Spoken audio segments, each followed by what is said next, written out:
buka WA hanya setelah maghrib sampai isya misalnya.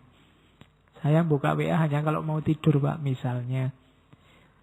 Atau saya tidak akan lagi posting tentang yang dunia-dunia Pak. Satu Ramadan ini saya ngomongnya akhirat aja misalnya. Jadi tidak apa-apa, itu kan latihan. Pelan-pelan. Jadi silahkan bikin target sendiri. Riyadhah, bikin pelatihanmu sendiri. Ya latihan utamanya memang melawan hawa nafsu. Semoga sukses. Yang ketiga, puasa adalah pengorbanan. Persembahan. Persembahkanlah rasa laparmu, persembahkanlah rasa hausmu, persembahkanlah perjuanganmu untuk Allah. Jangan untuk yang lain. Jangan untuk, Pak lumayan Pak ada puasa 1 bulan, bisa diet gratis. Lumayan bisa menurunkan berat badan, enggak. Persembahkan puasamu untuk Allah. Dimensi pengorbanan.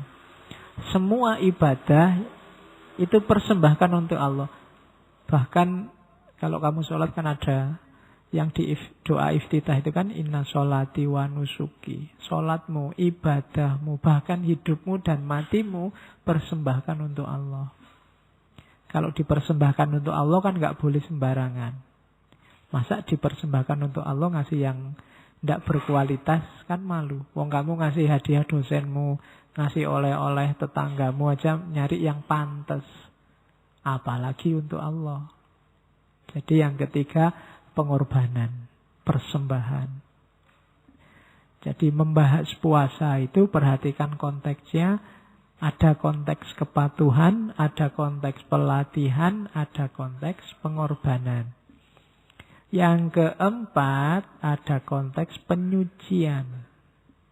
Pembersihan diri, tazkiyatun nafas. Jadikan momen puasa itu untuk menaikkan kualitas kemanusiaan kita. Biar kita semakin murni jadi manusia. Makanya goal terakhirnya kan fitri. Fitrah.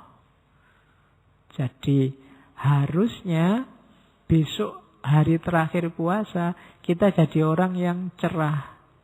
Karena kita sudah fitrah. Jadi dimensinya penyucian. Lahir dan batin. Kemudian dimensi puasa yang kelima itu perjuangan, jihad dan mujahadah.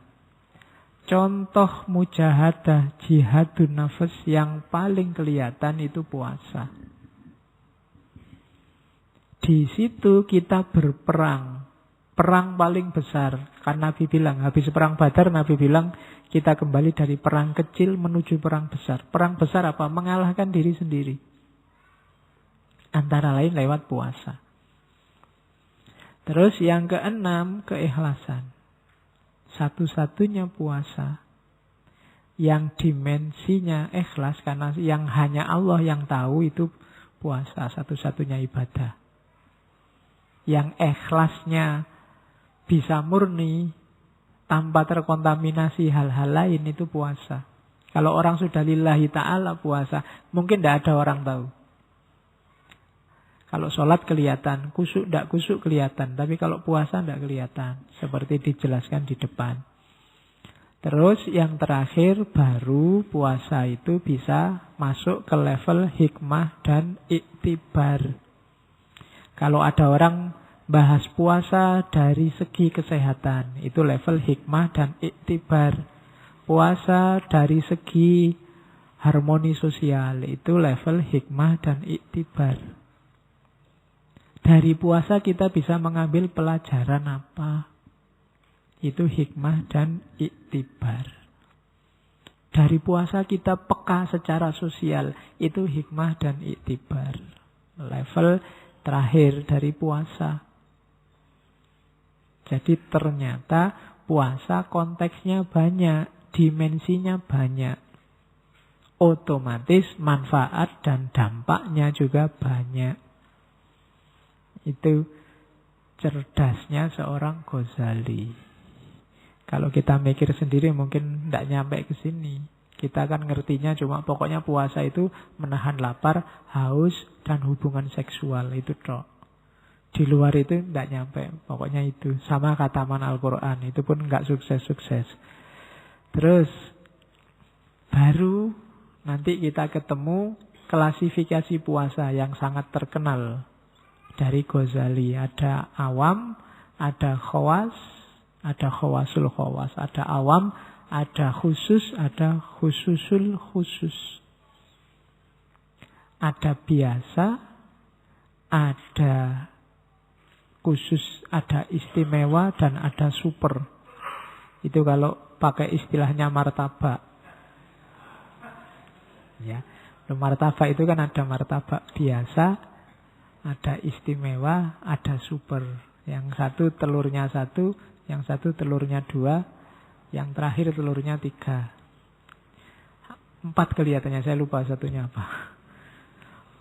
Oke, kan telurnya seingat saya sampai 4. Oke, jadi puasanya orang biasa. Kelihatannya kita sering ada lebih banyak di sini. Menahan diri dari memasukkan sesuatu dalam perut. Dan kemaluan terjaga. Itu definisi yang kita pakai. Pokoknya kita hati-hati, benar jangan ada sesuatu yang masuk ke perut. Kan itu yang sering kita bahas waktu puasa.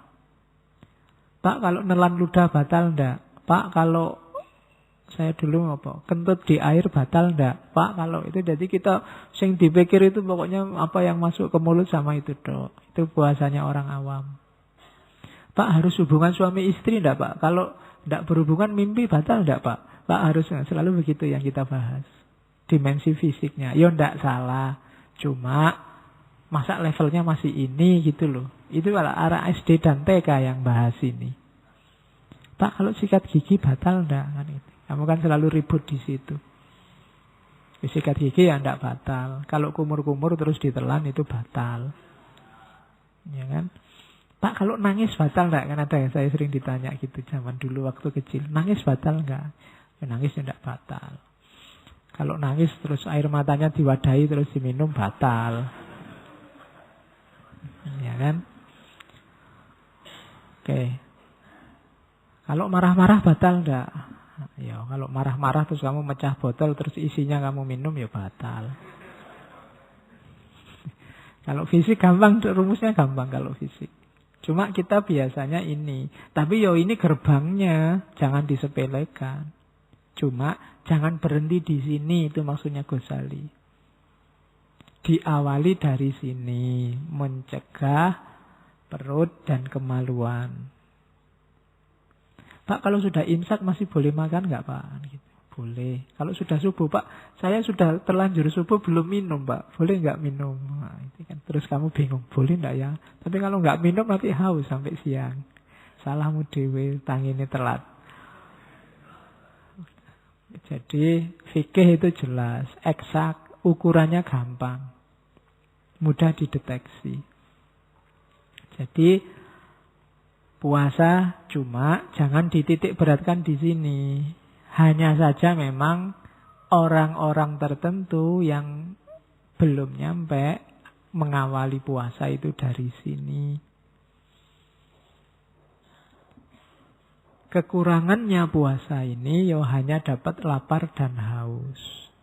Bahkan tidak menghalangi katanya Ghazali dari kemaksiatan, dari nafsu. Puasa sih puasa, tapi nunggu buka puasa nongkrong di mall terus lihat yang lewat-lewat. Waduh, mulusnya ya bodoh wae. Tidak terhalangi. Kalau ada, puasa-puasa kok gitu. Loh kan yang penting tidak makan, tidak minum, dan tidak gituin.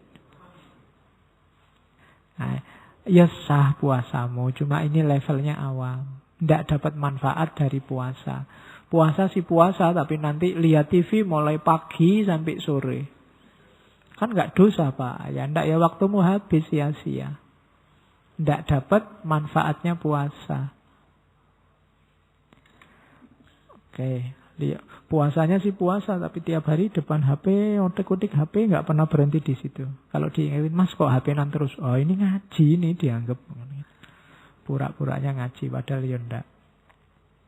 Jadi puasanya orang awam.